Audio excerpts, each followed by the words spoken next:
There you go. All right. Hey guys, so I'm going to kind of start this off with a poll. How many people here know someone that has been affected by either, raise your hand, Alzheimer's, diabetes, or cancer? Raise your hands, keep them high. This is a good number of people. Scientists believe that embryonic stem cells might have the key to kind of curing or treating these diseases as well as many others. So we're group 12. We're going to be talking about that with you today, along with this guy, Woo-Suk Hwang. Some people see him as a villain. In South Korea, he is seen as a superstar. Not the kind of like Justin Bieber, LeBron James is, though. He's a veterinarian, and he has a very well-established cloning practice. He's been doing this for years. He started with cows a long time ago.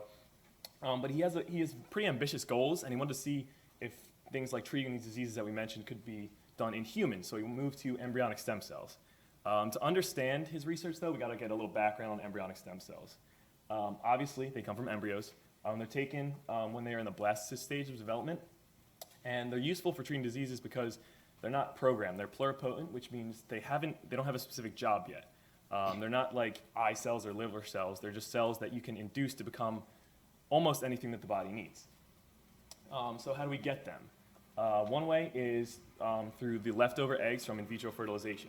So when a woman is giving eggs for IVF, they take more than they need, and you're only going to implant one. So if the woman agrees, they can develop the embryo to the blastocyst stage, put it in a culture, and create pluripotent stem cells from it. Hwang's group, though, didn't do it that way. Essentially, the endpoint, once you get the embryo, is the same, but how you get to that point is different. The way that they do it is called somatic cell nuclear transfer, or therapeutic cloning. And the way that this works is you have an egg cell, essentially you pop the nucleus out of it and replace it with the nucleus from a somatic cell.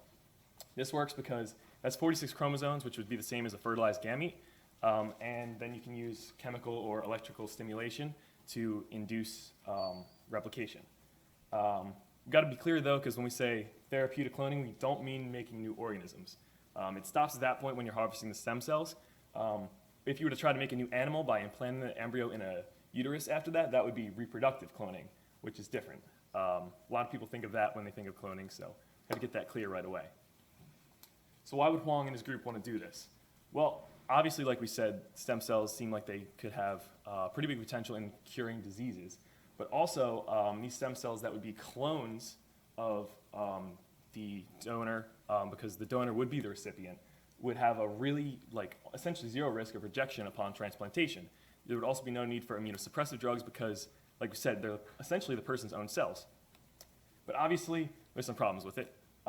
One big one is that there's low oocyte availability because the process for getting oocytes is surgery, and it's not very effective right now.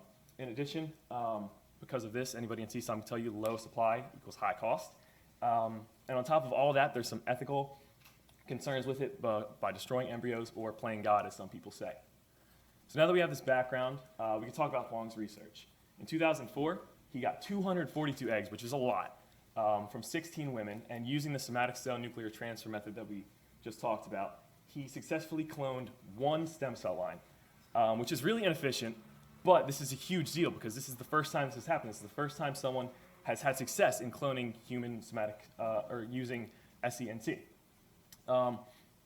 There was a little bit of an issue, though, because he said he couldn't rule out parthenogenesis, which is essentially spontaneous auto-fertilization. So that would mean that the egg, just for whatever reason, decided to undergo replication. And this is really rare in humans. This would actually be the first time it happened.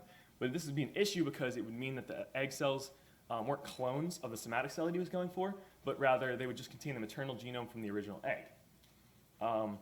So in 2005, after some people tried to reproduce his results, he put out another paper saying that this time, using fewer egg cells than he used the first time, he got 11 stem cell lines, which is a big jump in efficiency.